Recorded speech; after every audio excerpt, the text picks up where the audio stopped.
The ambush. The twin moons of Xerxes IV cast an eerie violet glow over the rugged terrain. Jagged rock formations jutted from the planet's surface, like the teeth of some colossal, long-dead beast. In the shadows of these stone sentinels, a squad of Zarkonian elite soldiers lay in wait. Commander Vexthor surveyed the area through compound eyes, his mandibles clicking softly with anticipation. The trap was set. After cycles of meticulous planning and countless resources expended, they would finally capture the elusive operative who had been wreaking havoc on Zarkonian outposts across the sector. Status report. Vexthor sub-vocalized through the neural link connecting the squad. Perimeter sensors active. Commander, came the immediate response from Sergeant Klavik. No sign of the target yet, but our intelligence suggests they'll pass through this ravine within the next rotation. Vexthor's exoskeleton bristled with impatience. The Zarkonian military prided itself on discipline and precision, but even the most hardened soldiers found their resolve tested by the long hours of motionless waiting that preceded an ambush. As if sensing his commander's restlessness, Lieutenant Zixera chimed in, "Sir, may I suggest a review of the target's known capabilities? It might help the squad remain focused." Vexthor considered for a moment, then nodded his massive armored head. "Proceed, Lieutenant." Zixera's voice crackled through the neural link. The operative, known only by the codename Phantom, has successfully infiltrated and sabotaged no less than 7 Zarkonian installations in the past solar cycle. Their methods vary, but all attacks share a common thread: surgical precision and an almost supernatural ability to bypass our most advanced security systems. The squad listened intently as Zixera continued. Physical descriptions are inconsistent, leading us to believe the operative employs some form of advanced camouflage technology. Eyewitness accounts describe a figure anywhere from 2 to 3 meters tall, with strength capable of overpowering a Zarkonian warrior in hand-to-hand combat. Vexthor's mandibles clicked again, this time with a mix of respect and anticipation. Whatever species this phantom belonged to, they were clearly a worthy adversary. The commander allowed himself a moment of pride. It would be his squad that finally brought this menace to justice. Suddenly, a sharp chirp interrupted Zixera's briefing. "Commander." Sergeant Klavik's voice was taut with excitement. "Perimeter sensor in Section 3 just went dark." Vexthor's body tensed, combat hormones flooding his system. "All units, full alert. Weapons hot, but hold your fire until my command. Remember, we want the target alive." The squad fell into an expectant silence, broken only by the soft whir of optical enhancers adjusting to the low light. Minutes crawled by with excruciating slowness. Then, a flicker of movement caught Vexthor's eye. At the far end of the ravine, a shadow seemed to detach itself from the surrounding darkness. The figure was small, far smaller than Vexthor had anticipated. It moved with a fluid grace that seemed almost impossible given the treacherous terrain. "Target sighted," Vexthor sub-vocalized. "Hold positions." The figure drew closer, picking its way through the rock-strewn ground with preternatural ease. Vexthor felt a twinge of disappointment. This couldn't be the fearsome operative they'd been pursuing. The being before them was barely half the size of a Zarkonian warrior, its form obscured by some kind of adaptive camouflage that seemed to shift and change with each step. Just as the figure reached the center of the ravine, Vexthor gave the signal. "Execute." The night erupted into chaos. Blinding floodlights snapped on, bathing the ravine in harsh, white light. The squad emerged from their hiding spots, energy weapons trained on the suddenly exposed target. "Surrender now," Vexthor bellowed, his translator converting the complex series of clicks and whistles into the galactic standard language. "You are surrounded and outgunned. Resistance is futile." The figure froze, then slowly raised its hands. As Vexthor approached, he couldn't shake a growing sense of unease. Something about this didn't feel right. The capture had been too easy, the target's surrender too quick. "Klavik, secure the prisoner," Vexthor ordered, pushing aside his doubts. They had their quarry. That was what mattered. As Sergeant Klavick moved to restrain the captive, a series of sharp cracks echoed through the ravine. Vexthor whirled around, mandibles flaring in alarm. "Report. What was that?" "Sir," Lieutenant Zixera's voice was filled with confusion. "3 of our perimeter sensors just disintegrated. It's like they were hit with some kind of localized acid." Vexthor's compound eyes narrowed as he turned back to the prisoner. The small figure stood motionless, hands still raised, but there was something in its posture that suggested not submission, but patience, as if it were merely waiting for something. "Search it thoroughly," Vexthor snapped. "I want every piece of equipment, every weapon found and neutralized." Klavick approached the prisoner, scanner in one hand, restraints in the other. As the sergeant passed the device over the captive's body, it emitted a series of confused beeps and whines. "Sir," Klavick said, bewilderment evident in his voice, "the scanner can't seem to get a read on any of the target's equipment. It's not there, but it has to be." Vexthor felt his unease growing. This technology was beyond anything they'd encountered before. He opened a secure channel to High Command, quickly relaying the situation and requesting immediate backup and a containment unit. As the squad waited for reinforcements, the prisoner remained unnervingly still. Vexthor found himself studying the figure, trying to discern any clue as to its true nature. The adaptive camouflage made it difficult to determine its actual size or shape, seeming to ripple and shift even in the harsh floodlights. Suddenly, a loud pop followed by a shower of sparks drew everyone's attention. One of the floodlights had blown out, plunging the section of the ravine back into darkness. "Sir," Zixera called out, a note of panic in her voice. "Our comms are being jammed. I can't reach High Command." Before Vexthor could respond, another floodlight exploded, then another. In a matter of seconds, the ravine was once again bathed in the eerie violet glow of Xerxes Ivy's moons. In the sudden darkness, Vexthor heard a sound that sent a shiver down his exoskeleton. Soft, almost melodic laughter coming from the direction of the prisoner. "I must commend you, Commander," a voice said, speaking perfect Zarkonian. "Your ambush was well planned and expertly executed. Unfortunately for you, so was mine." As Vexthor's eyes adjusted to the darkness, he realized with a jolt of horror that the prisoner was gone. In its place stood a holographic projection, flickering slightly in the moonlight. "By now, you're probably wondering who, or what I am," the voice continued, seeming to come from everywhere at once. "Let's just say I'm the thing that goes bump in the night, the shadow in the corner of your eye. I am the Phantom, and you, my dear Zarkonians, have just become part of a much larger game." With that, the hologram winked out, leaving the Zarkonian squad in stunned silence. As the implications of what had just transpired began to sink in, Vexthor realized that their simple capture mission had just become something far more complex and dangerous. Little did he know, this was only the beginning of a confrontation that would shake the very foundations of the Zarkonian Empire and redefine their understanding of the galaxy they thought they knew. The Mind Game. The interrogation chamber deep within the Zarkonian fortress on Xerxes Igi was designed to intimidate. Its obsidian walls seemed to absorb light, creating an atmosphere of oppressive darkness broken only by a single harsh spotlight focused on the prisoner. The air thrummed with an almost subsonic frequency, carefully calibrated to induce anxiety in most known sentient species. None of this appeared to affect the figure seated calmly in the center of the room.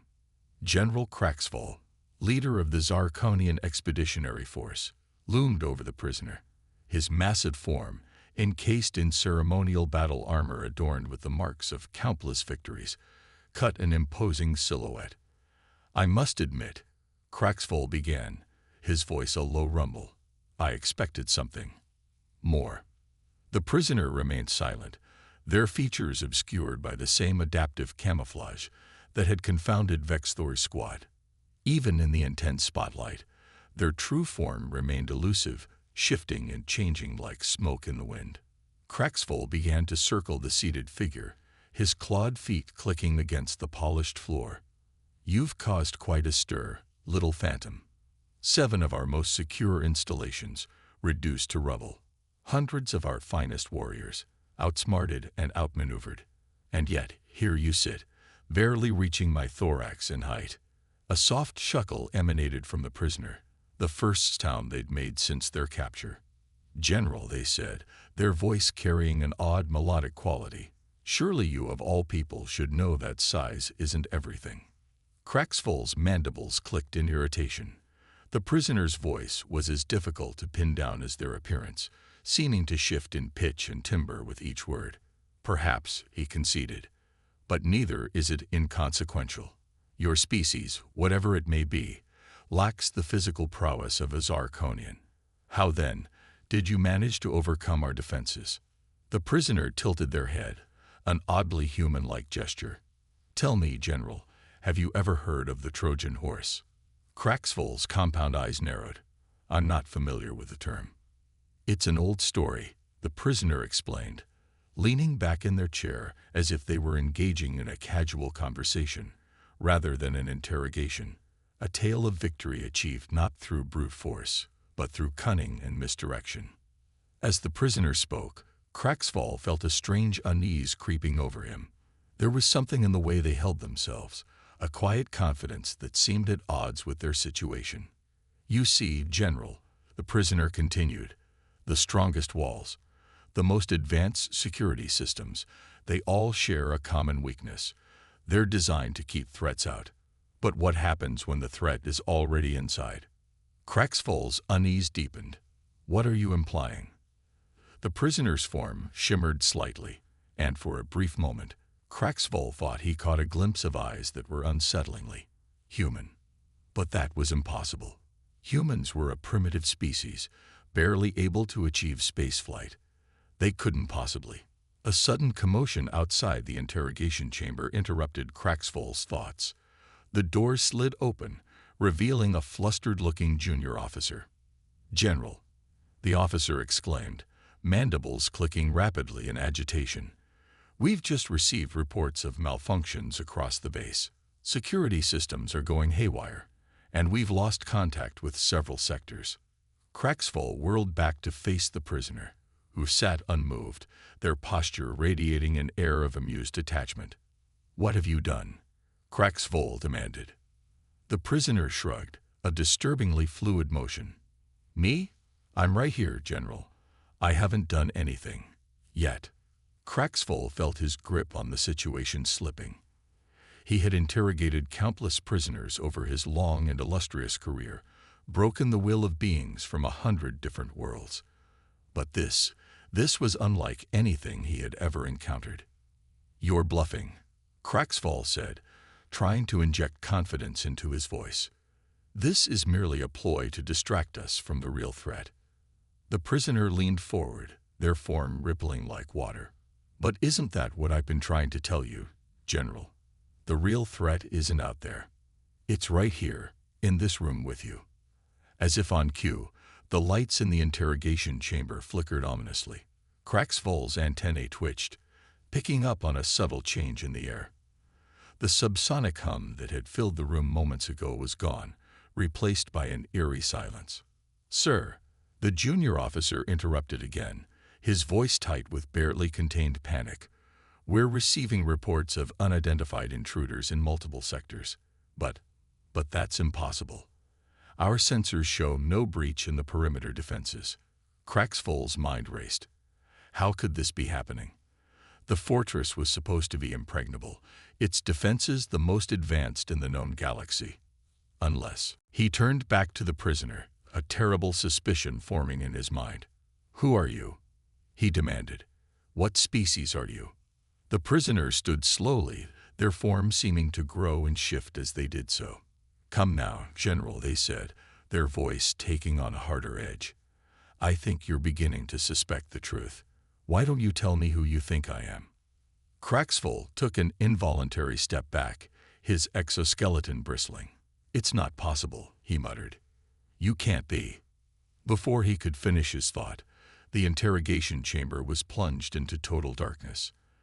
In the pitch black, Craxville heard the sound of movement, followed by a series of muffled thuds and a sharp cry cut short. When the lights flickered back to life seconds later, Craxville found himself alone in the room. The prisoner was gone, and the junior officer lay unconscious on the floor. Alarms began to blare throughout the fortress, their urgent wailing a stark counterpoint to the eerie calm that had preceded them. Craxville rushed to the command center, his mind whirling with possibilities, each more unsettling than the last. As he burst into the bustling control room, a cacophony of reports assaulted him. "Sir, we've lost contact with the eastern sector." "General, the weapons systems are offline. The hangar bay doors are opening, but we can't override the commands." Amidst the chaos, Craxville's gaze was drawn to one of the large view screens dominating the far wall. It showed a live feed from one of the few security cameras still functioning in the eastern sector. There, striding confidently down a corridor littered with the unconscious forms of Zarkonian soldiers, was a figure that sent a chill through Craxville's exoskeleton. The adaptive camouflage was gone, revealing a form that was unmistakably, impossibly human. As if sensing the camera's gaze, the figure turned and looked directly into it. A small smile played across its lips as it raised a hand in a mocking salute.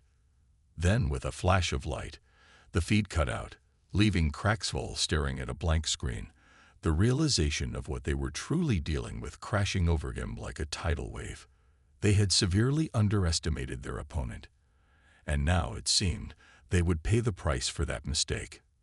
As chaos continued to unfold around him, General Craxville, decorated hero of the Zarkonian Empire, felt something he hadn't experienced in centuries: fear.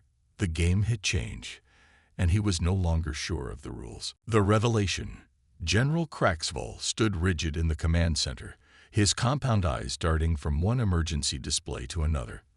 The fortress, once a bastion of Zarkonian might, had descended into barely controlled chaos. Alarms blared, officers shouted conflicting orders, and the acrid smell of burned circuitry filled the air. "Sir," a young lieutenant approached, her exoskeleton quivering with a mix of fear and excitement. "We've managed to isolate and contain the security breaches in sectors 7 through 9. But what, Lieutenant?" Craxville snapped, his patience wearing thin. The lieutenant's antennae drooped slightly. "But we're still unable to regain control of the main systems, sir. It's as if the fortress itself is working against us." Craxville's mandibles clicked in frustration. He was about to berate the lieutenant for her fanciful interpretation when a familiar voice crackled over the fortress's communication system. "Having some technical difficulties, General." The command center fell silent, all eyes turning to the central holographic display. The image flickered to life, revealing the face of their escaped prisoner. Gone was the obscuring camouflage, replaced by features that were undeniably, impossibly human. "You," Craxville growled, his voice a mix of anger and disbelief. The human's lips curled into a small smile. "Me," they agreed. "I thought it was time we had a proper face-to-face chat, General." "Well, as face-to-face as we can manage under the circumstances." Craxville's mind raced. This couldn't be happening. Humans were a barely spacefaring race, their technology centuries behind the Zarkonian empires. And yet, here was one who had not only infiltrated their most secure fortress, but was now controlling it with apparent ease. "What are you?" Craxville demanded, trying to keep the tremor out of his voice. The human's expression turned thoughtful. "Now that's an interesting question, isn't it? What am I? A spy?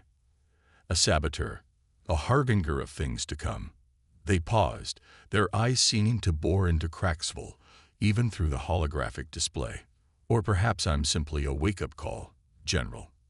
A reminder that the galaxy is a much bigger, much more complex place than you and your empire have assumed." As the human spoke, Craxville became aware of a commotion behind him. He turned to see his senior intelligence officer, Zexera, pushing her way through the crowd of stunned Zarkonians. "General," Zexera said, her voice tight with urgency, "you need to see this." She thrust a datapad into his claws. Craxvol's eyes widened as he scrolled through the information. Historical records, classified reports, grainy footage from distant border skirmishes, all pointing to a truth he had dismissed as mere rumor and exaggeration. "Impossible," he muttered, looking up at the holographic display where the humans still waited, a knowing look in their eyes. "Ah," the human said, "I see your intelligence officer has finally put the pieces together. Would you like to share with the class, General? Or shall I?" Craxvol's exoskeleton seemed to constrict around him as he turned to address his bewildered staff. "It appears," he began, his voice uncharacteristically subdued, "that we have gravely underestimated the human species." A ripple of confusion passed through the command center. Zexera stepped forward, her voice steady as she elaborated on the general statement. "According to our most classified intelligence," she explained, "humans have been involved in numerous conflicts across the galaxy, often operating in secret or through proxies. They've toppled empires, brokered peace between warring species that had fought for millennia, and developed technologies that we had assumed were centuries beyond their capabilities."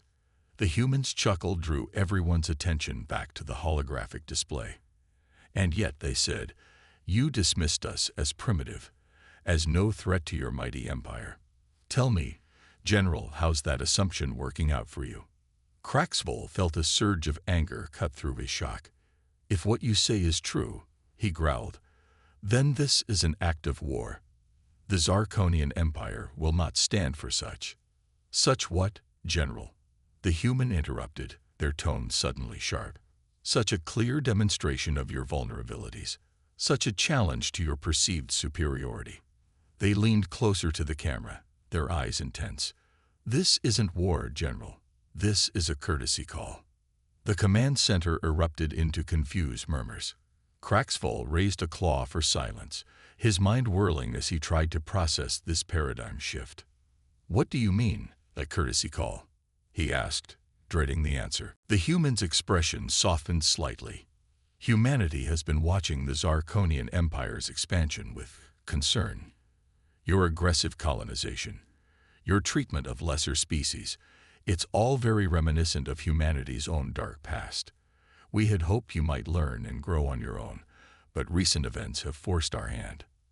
As the human spoke, Craxvol became aware of a change in the fortress's background hum. Systems that had been offline or malfunctioning began to come back online, displays flickering to life with normal readings.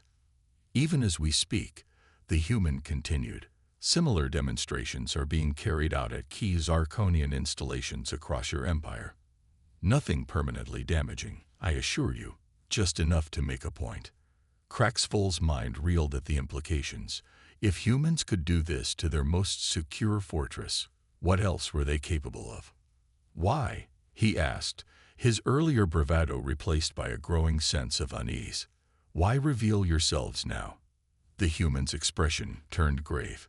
"Because the galaxy is changing, General. Ancient powers are stirring. Threats that make our little squabbles seem insignificant. Humanity believes that survival, for all sentient species, lies in cooperation, not conquest." A tense silence fell over the command center as the weight of the human's words sank in. Craxvol found himself reevaluating everything he thought he knew about the balance of power in the galaxy. "What happens now?" he asked, surprised by the uncertainty in his own voice. The human's lips quirked into a small smile. "Now, General, you have a choice to make. The Zarkonian Empire can continue on its current path, clinging to outdated notions of superiority and facing the consequences that will bring. Or," they paused, letting the moment stretch, "you can choose to join us in building a different kind of future, one where strength comes not from domination, but from diversity and mutual respect." With that, the holographic display winked out, leaving the command center in stunned silence. The fortress's systems continued to come back online, as if nothing had happened. But everything had changed. Craxful turned to face his staff, seeing his own shock and confusion mirrored in their eyes. The mighty Zarkonian Empire, which had seemed invincible mere hours ago, now felt like a child's sand castle before the rising tide.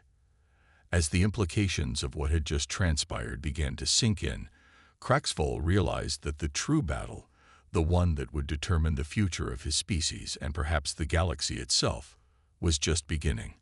And it would be fought not with weapons, but with ideas. Chaos unleashed. The Zarkonian fortress on Xerxes IV, once a symbol of imperial might, now buzzed with frantic activity. In the wake of the humans' startling revelation, General Craxful had ordered a full lockdown and system-wide diagnostic. But even as his subordinates scrambled to comply, a sense of futility hung in the air like a toxic fog. Craxful stood at the center of the command hub, his normally imposing figure now hunched with the weight of recent events. Around him, technicians and officers worked feverishly at consoles, trying to untangle the web of human interference from their systems. "Sir," Lieutenant Zixera approached, her exoskeleton dulled with exhaustion. "We've managed to isolate several foreign subroutines in the mainframe, but they're unlike anything we've seen before. It's as if they're evolving, adapting to our attempts to remove them."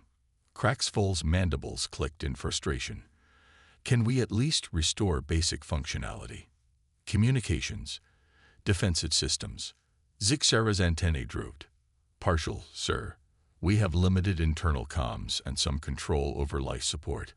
But weapons, shields, and long-range communications remain offline."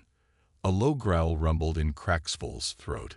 They were blind, defenseless, and cut off from the rest of the Empire. And somewhere in this labyrinth of a fortress, a single human was orchestrating it all. Suddenly, the main view screen flickered to life, showing security feed from multiple sectors. Craxful's compound eyes widened as he took in the scenes of chaos unfolding across the fortress. In the eastern wing, a group of Zarkonian soldiers found themselves trapped in a gravity flux, floating helplessly as their weapons drifted just out of reach. The western sector was plunged into total darkness, punctuated by brief flashes of light that revealed glimpses of a swift, shadowy figure darting between confused guards. But it was the central hangar that drew Craxful's full attention.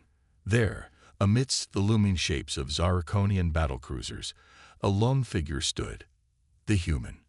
Without the adaptive camouflage, Craxful could finally see their adversary clearly.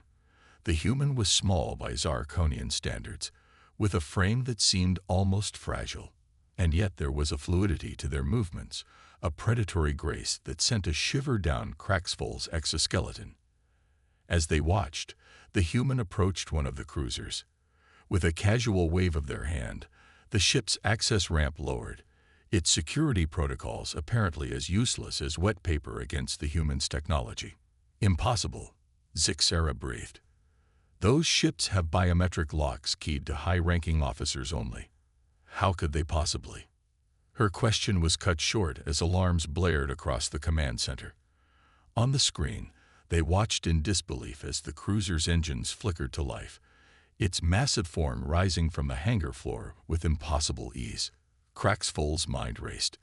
If the human escaped with one of their most advanced warships, the damage to the Empire could be incalculable.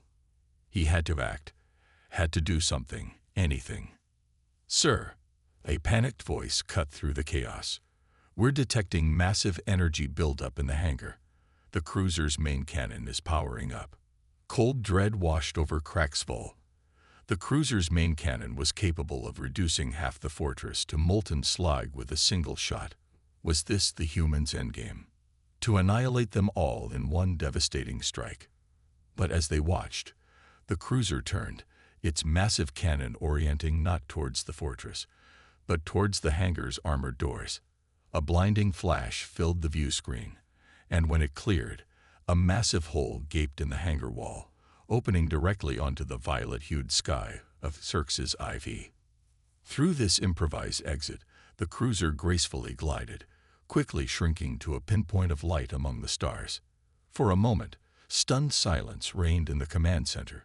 Then, as if a dam had broken, A cacophony of voices erupted. "Sir, they've taken the Fist of Zarkon. We can't let them escape with our most advanced warship. General, your orders." Craxfall's mind whirled, a maelstrom of shock, anger, and a grudging admiration for the sheer audacity of the human's plan. But beneath it all, a cold, hard kernel of realization was forming. This wasn't just about stealing a ship.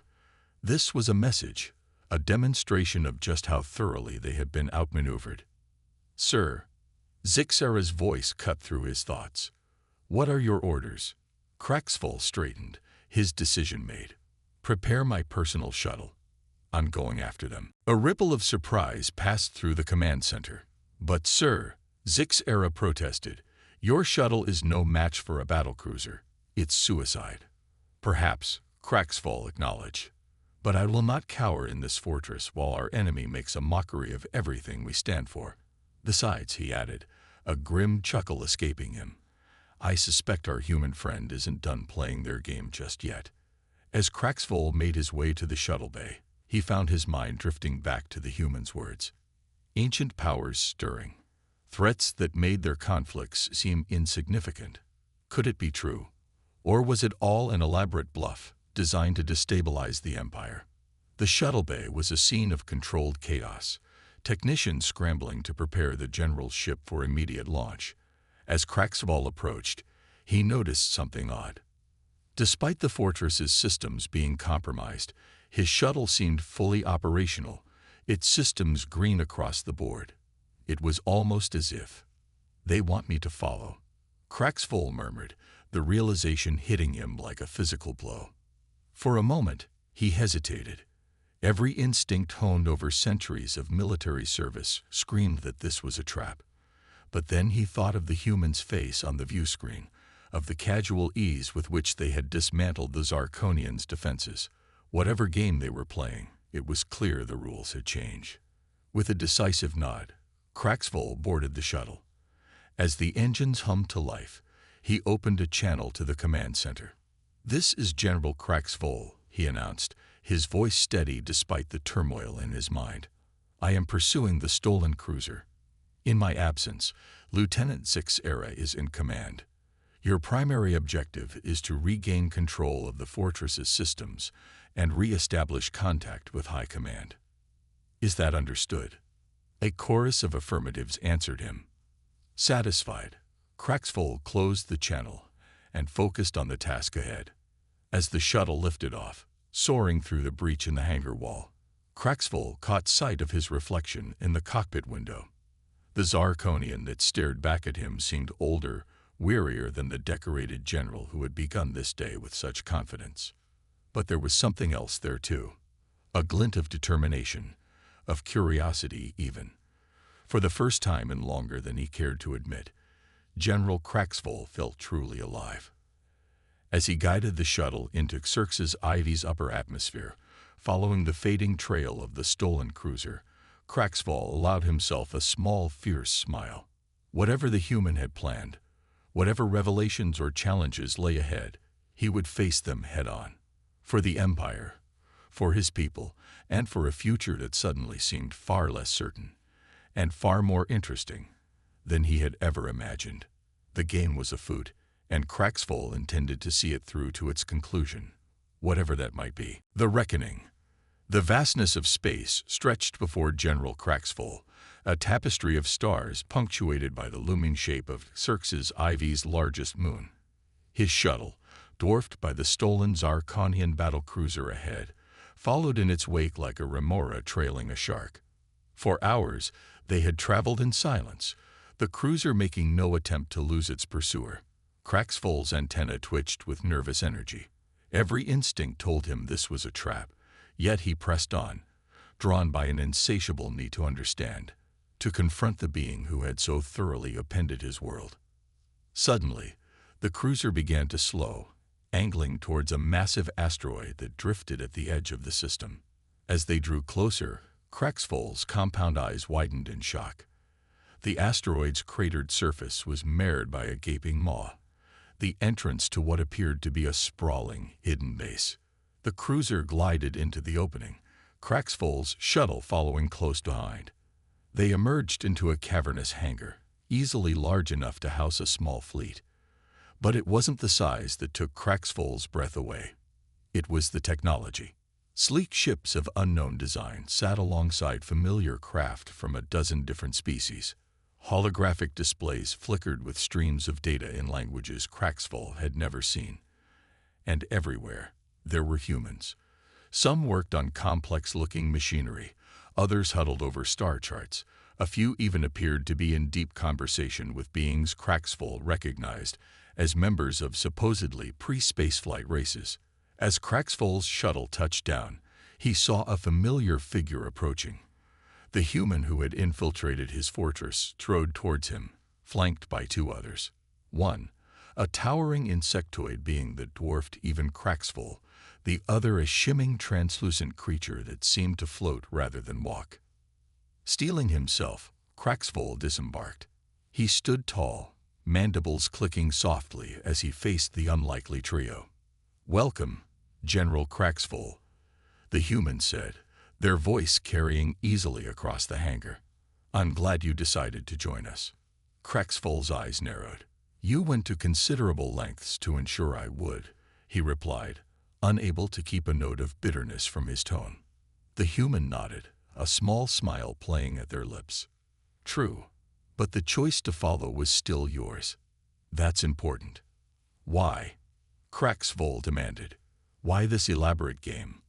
Why reveal yourselves now, after hiding for so long?"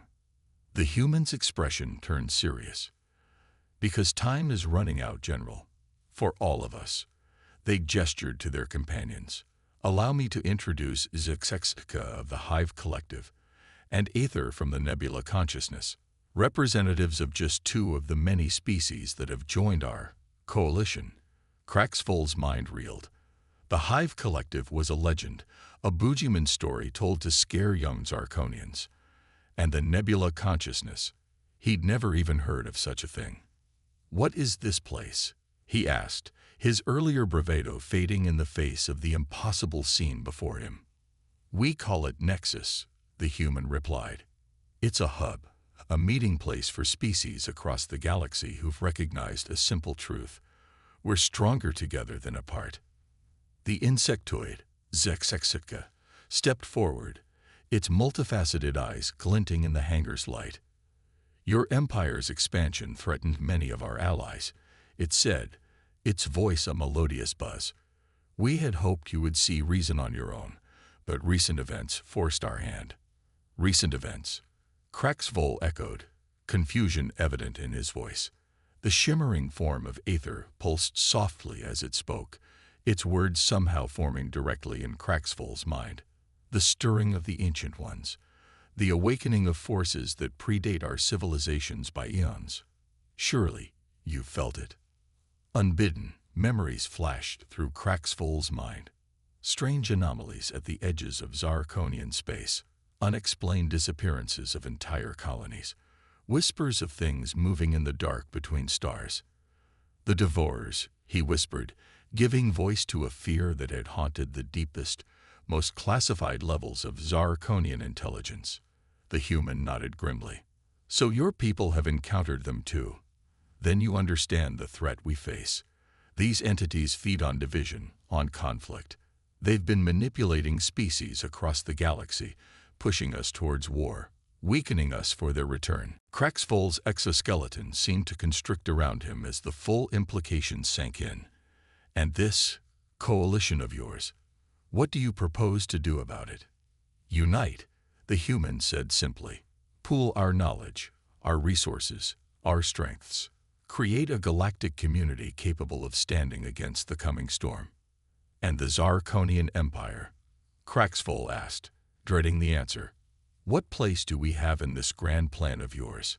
The human's expression softened slightly. "That, General, is largely up to you. We don't seek to destroy your empire, but we can't allow it to continue on its current path.